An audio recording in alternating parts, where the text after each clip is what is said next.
katibayan.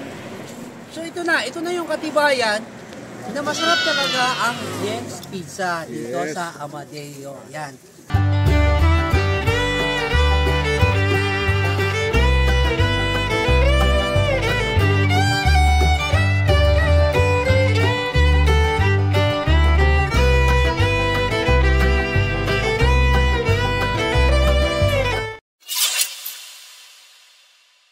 Yo, what's up? Welcome sa aking panibagong vlog at magandang gabi sa inyong lahat.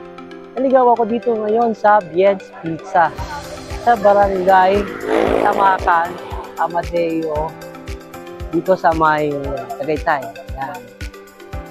At ito, sobrang nag-enjoy yung aming grupo dito sa napakasarap na food dito sa Jens Pizza. At siyempre, nandun pa si Madam, yun, na nagpapa-take out pa. Papasalubong daw sa aming mga kids. Tara, puntahan natin.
Katibayan.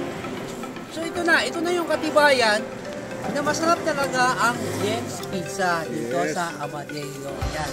Tingnan nyo naman, ubus na. Oh, wala na. At ito. Ano nangyari? Isa yung nakaupo pero ubus agad. Ano magic? Dalawa pala. Ba't naging hachos ko? Ito ako naubusan. Sobrang sarap. Marami. Ito. Nakita na dito. Nakita nyo. Ito talaga pagaling. Talagang ganyan eh. Yeah.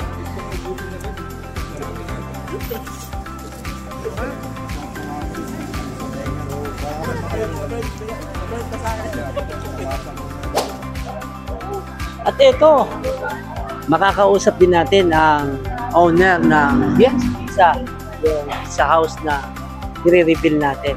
Ito siya si Ma'am Excel Salazar. Ma'am Excel, magandang gabi sa inyo.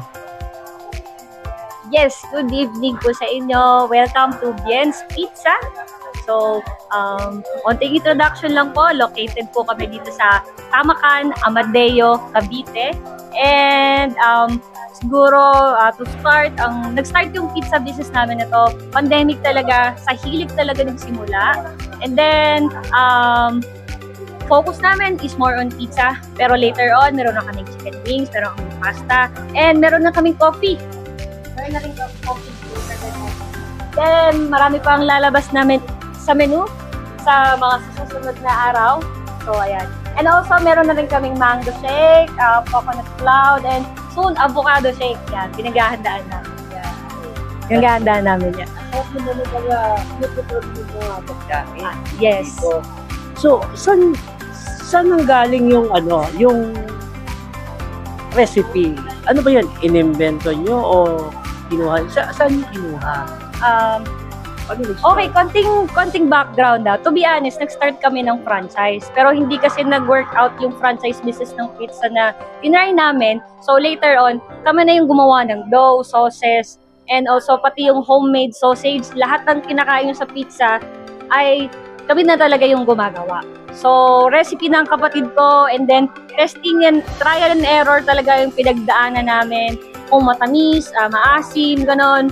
Lahat yon trial and error. And also, kinukuha din namin yung feedback ng mga customers namin. And then later on, feeling namin nakuha na namin yung perfect balance para sa panlasang Pinoy. Kasi ang mga Pinoy, ayaw nilang sobrang asim.